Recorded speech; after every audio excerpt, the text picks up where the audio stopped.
Hello everyone, good afternoon. তো এখন আমি খাবার সময় ভিডিও করছি তোমাদের সাথে কথা বলার জন্য।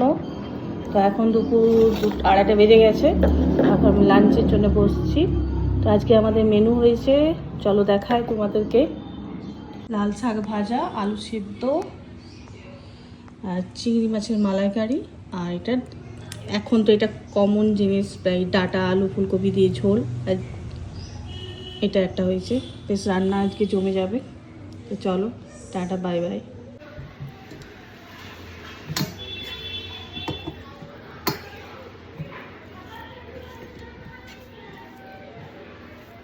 লাল শাক ভাজা কার কার ভালো লাগে একটু জানাবে, আমার তো ভীষণ ভালো লাগে।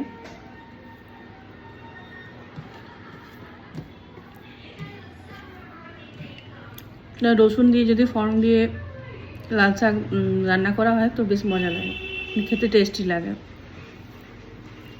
তার সাথে ডাটা আলু দিয়ে ঝোল, ব্যাস। আবার মালাইকারি তো আছে, জমে যাবে আজকে রান্না।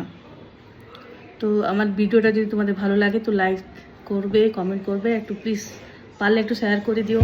পাশে থেকো তোমরা সবাই। টাটা।